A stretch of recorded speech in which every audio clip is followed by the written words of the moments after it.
Okay, good morning everyone. We will go now to our next lesson, which is chapter 11, lesson 1. It's all about culture in a community. Okay, but before that, we will have a recap of our lesson last week. It's all about who are the producers, and we all know that producer is, they are the people who makes and sells goods. And consumer is someone who buys the goods or services. So I hope that you have learned last week what you have studied at home, and this time we'll learn about culture in a community. Can you open your book on page 318? Are you with me? Okay. So, we all know that culture is the way of life of people in a community. In chapter 1, we already learned about what is culture and what is community. Culture is the way of life of people in a community. Example, ideas, traditions, languages, religion, government, and heritage.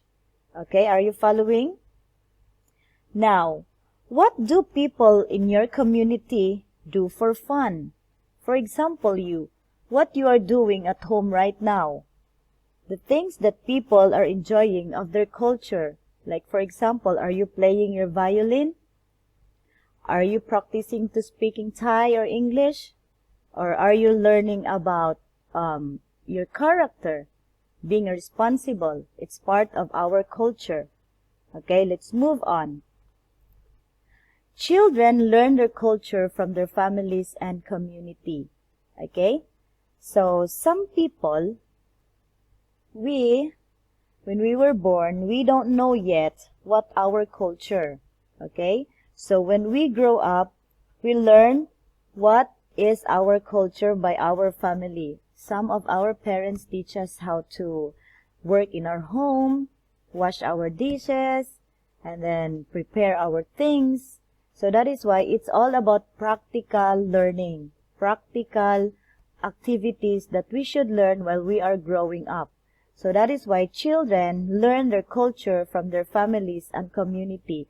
Remember that our home is our first school.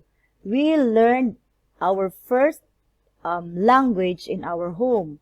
We learned how to do things in our home before we go to school. That is why the families are there to teach us what we need to do and what we have to learn in the culture. Next, here is an example of how the people learn their culture with their families. How we say hello. In Japan, they say hello by bowing. Okay?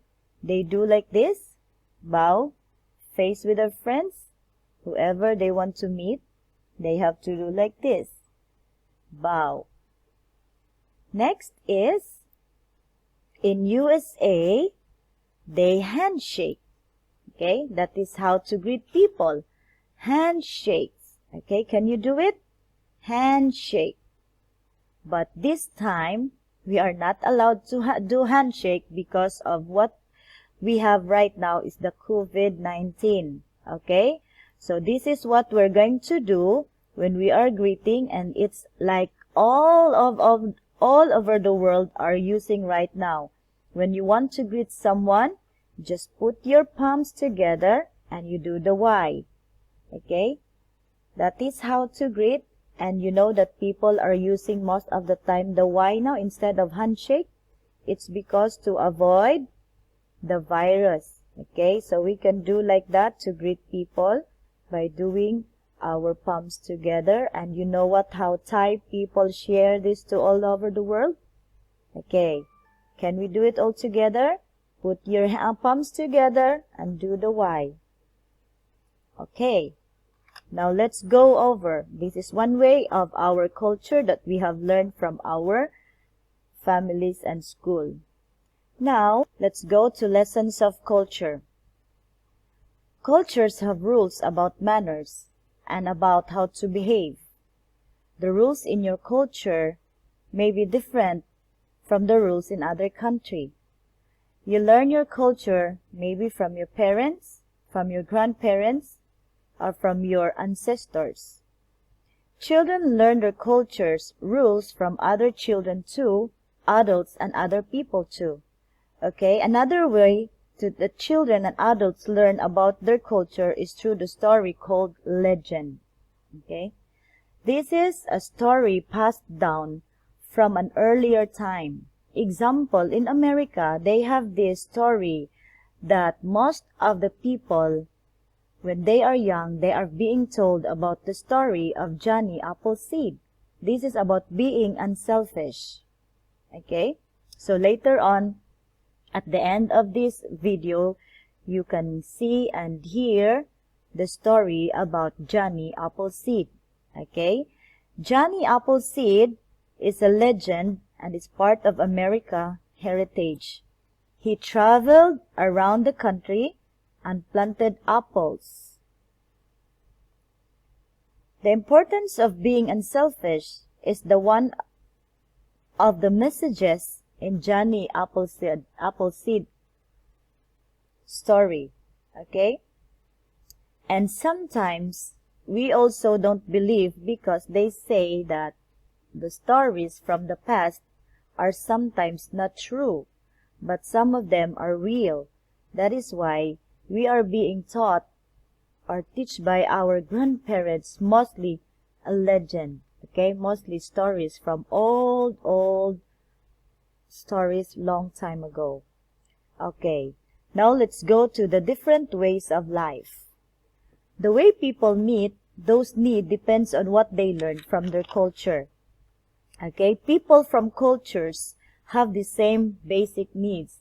Whether you are living in Thailand, in America, in other parts of the world, we have all the same needs. We need food, we need shelter, we need clothing, we need even education.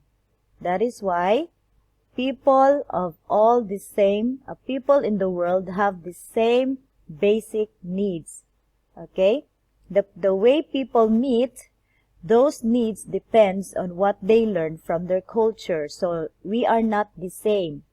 Okay, in your country and my country, we don't have the same culture, but we all have the same needs.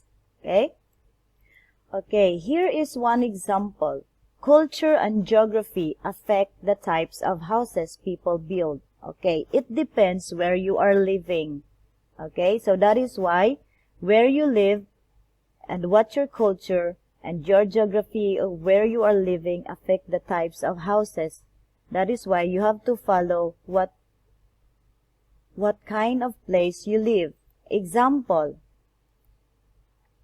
here in Cambodia, people living mostly around water. So they build their home using stilts. You can see stilts, these are the poles here. Okay, the poles that make their houses move up. That is why they will not be drawn into the water. Okay, they called it stilts in Cambodia because their place is surrounded by water. And here, one example is Sudan, the people living in Sudan. It's somewhat like different from the people in Cambodia. The people are building or using their house made of mud bricks. You can see that? Mud bricks, okay? It's because their the place where they put their houses are different from this Cambodia, okay? Their area is the place is dry, and then during the day it's because it's very hot, so they're using like leaves or a hut here that they will feel colder. And also they are using mud bricks for them to be protected during the night when it's cold, and during the day it's a little bit cooler. That is why it's different. So where you are living now is a different thing, and it affects where your house built. Okay? So not when you are living in water, you cannot make mud bricks, or you cannot build house made of mud bricks. But when you are living in the dry area, you cannot make your house made of stilts. It's because they are not applicable, or it's not good idea. So in America or around the world, we have what we call a mix of cultures. Okay, the ethnic group is a group of people who have their own language and culture. Okay, the United States is a mix of people from many world cultures. Many of these people continue to follow some of the traditions in their groups. Okay, for example, these people have different cultures. They are living now in America, but some of them are still using their own culture, and some of them adapted already. So like for example, for me, I live in Thailand, but some of the cultures here are already adapted. Okay, so we should follow whatever or what kind of culture, to respect their culture. We also follow their traditions and culture, but don't forget that we should also remember what we have learned in our own culture. It's not because you're living in a far away country or living in a different country you would be like them. Do not forget that you grow up with your own culture. Cultures are alike. They all have the same basic needs. These people have different culture, different beliefs, but we all have the same needs. They all eat, they all wear clothes, they need shelter, they need water, and even they need education. That is one part of the basic needs nowadays. Okay? So here, before I play the story of Johnny Appleseed, we are going to remember that some stories are true and some stories are not. Okay? But in America, most of the kids there are being taught to be generous and kind. So with this story, hope you will get something about how the Johnny Appleseed spread generosity and kindness to the people in America.